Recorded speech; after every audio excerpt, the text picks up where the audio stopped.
rejoindre l'émission On s'investit, composez à Montréal le 514-524-3708, à l'extérieur au 1-866-450-3000 ou encore par courriel à onsinvestit@tva.ca.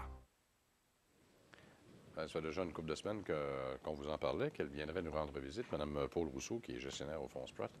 Mme Rousseau, bonjour. Gestionnaire, je suis directrice des produits pour Sprott. Directrice oui, des produits régionale, c'est ça. Directrice régionale, c'est ça. Michel?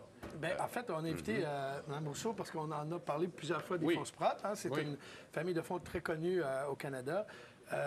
Beaucoup connu par son président, M. Éric Sprott. Et on en a parlé aussi, puis on va commencer par ça, c'est qu'un des gestionnaires avait pris l'engagement de se couper les cheveux si l'heure n'était pas 2000. Alors, Mme Rousseau, peut-être pourrait nous raconter l'anecdote. L'anecdote que M.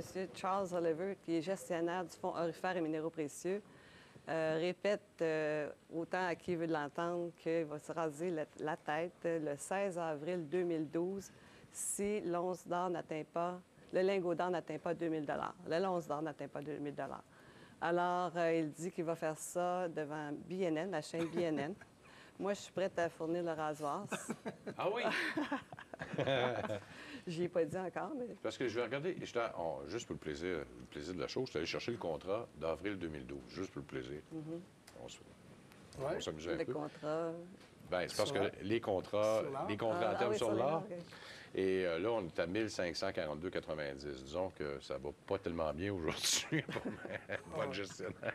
Mais en fait, le mois d'avril, c'est encore très loin. Oui. Mais en fait, pour parler, parce que c'est l'anecdote, mais qui n'est pas une anecdote fausse, c'est une anecdote qui va...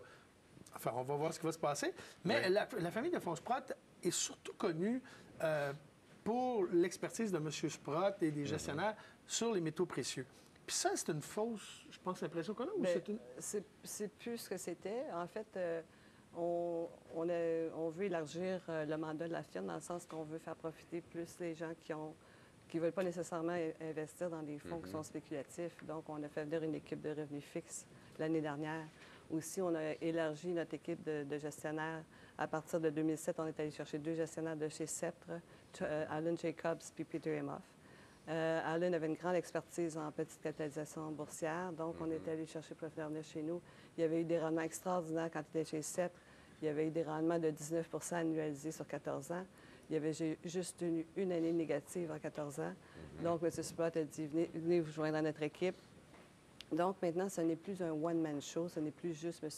Éric Sprott. On a d'autres gestionnaires. On est allé chercher Charles Oliver, dont je parlais tout à l'heure, avec son collègue Jamie Horvat, qui sont venus de chez AGF, qui gèrent les fonds aurifères et minéraux précieux. Ils gèrent aussi des fonds de toute capitalisation, des fonds de couverture. Chez nous aussi, je dois dire que dans tous nos fonds, on a une famille de 12 fonds. On a 7 fonds de couverture et on a un fonds spécialisé.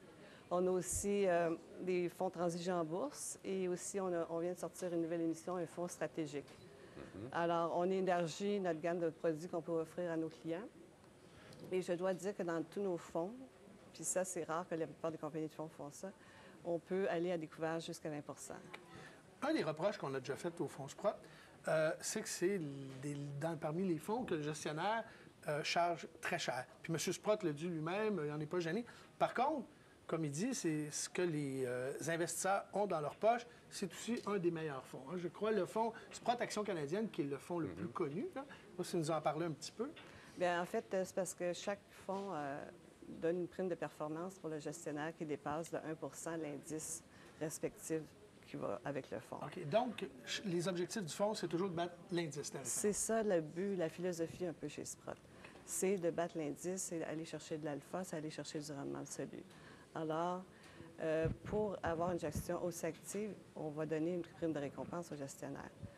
Moi, je regarde l'année dernière, j'ai 98 des fonds qui ont fait plus que 30 de plus que l'indice.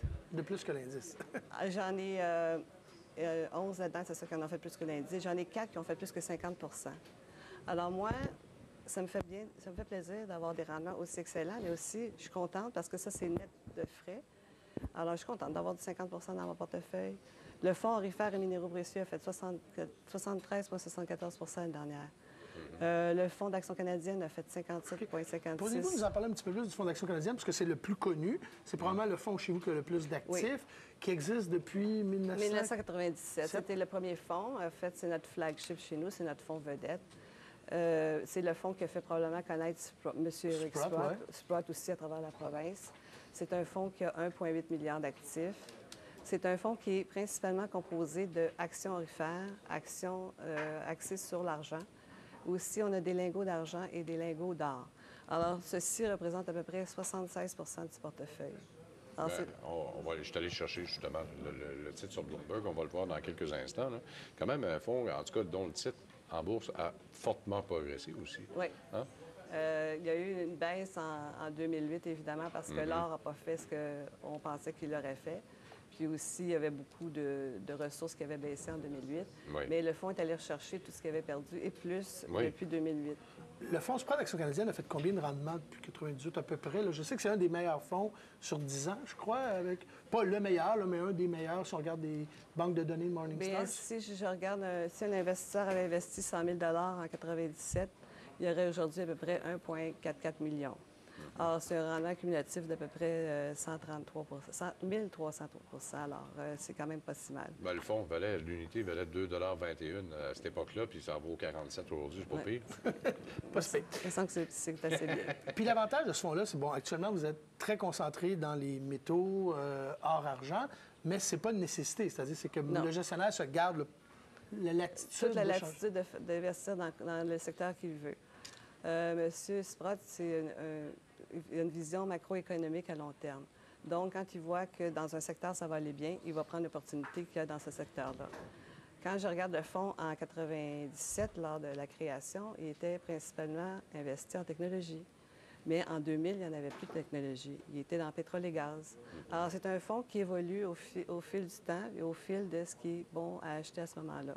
Mais de dire que M. Sprott, sa spécialité, c'est les ressources, c'est faux. C'est une idée qu'on a. C'est que là, lui, il croit que l'or, pour les 12 dernières années, c'était l'investissement de la décennie. Puis maintenant, pour les 10 prochaines années, c'est l'argent. C'est là où il voit les possibilités. Parce que ça, c'est un problème un peu. Si on regarde les banques de données comme Morningstar, par exemple, le fonds de M. Sprott est dans la catégorie des fonds de ressources. Oui. Parce qu'actuellement, il y a beaucoup de ressources. Mais ce n'est pas un fonds de ressources. C'est un fonds qui, actuellement, en a beaucoup parce que M. Sprott croit que c'est le secteur. Mais dans 2 ans, 3 ans, ça pourrait être dans des secteurs totalement différents. Exactement. Comment vous anticipez justement les changements dans un fonds comme celui-là? Là, vous me disiez que 97, c'était la folie dans le secteur techno. On était techno. Aujourd'hui, on est plus aurifère, argent, parce que là, c'est le secteur où on performe le plus. Comment on l'anticipe d'avance? Bien, chez nous, on a une équipe de 20 recherchistes et d'analystes qui lisent tous les soirs et chaque matin se rencontrent à 8h moins quart. Puis, ils font un brainstorming, puis ils disent dans quel secteur on devrait aller, dans quoi on devrait investir. Alors, c'est une équipe qui a une grande cohésion, qui se parle beaucoup, puis qui fait beaucoup de recherches. Puis je pense qu'on est à peu près la meilleure équipe au Canada à ce niveau-là, au niveau de la recherche puis de l'analyse. Vous venez de lancer un fonds il n'y a pas tellement longtemps sur l'argent. Oui, un fonds de lingots d'argent. Lingots d'argent. Oui. 100 oui, c'est 100 lingots d'argent. Malgré que si on lit le prospectus, ça dit qu'on a la possibilité d'acheter des contrats ou autres si jamais on ne pouvait pas trouver la quantité d'argent qui est égale à la commande. Mais pour le moment, c'est 100 investi dans des lingots. Et puis, c'est gardé dans les voûtes de la Banque Scotia, parce que c'est Scotia qui est notre principal négociateur pour les lingots d'argent et d'or, parce qu'on a un fonds de lingots d'or aussi, qu'on a créé il y a 1 an et demi à peu près. Combien un investisseur, monsieur, madame, tout le monde, pourrait avoir, par exemple, le pourcentage de son portefeuille dans ce genre de fonds-là? C'est pas trop spécialisé ou ça s'adresse plus à des spécialistes ou... Moi, je dirais, personnellement, je dirais 10 dans un portefeuille pour aller chercher l'alpha que, normalement, un portefeuille ne rapporte pas. 10 je pense que c'est un bon pourcentage dans un portefeuille. Vous avez parlé tantôt de M. Jacob, qui était chez les fonds KEP avant, qui était, je pense, le meilleur gestionnaire à son époque dans les petites capitalisations. Il est chez vous, il est là pour longtemps, il est là pour... Et les rendements, depuis qu'il est là, on est content du travail qu'il fait? Oui, mais d'ailleurs, il y a 2 de ces fonds, en fait, les 2 fonds qu'il gère, qui ont fait 50 et plus l'année dernière, son fonds de petite capitalisation, puis son fonds de couverture, petite capitalisation. C'est le genre de gestionnaire que la Caisse du dépôt aimerait avoir, peut-être.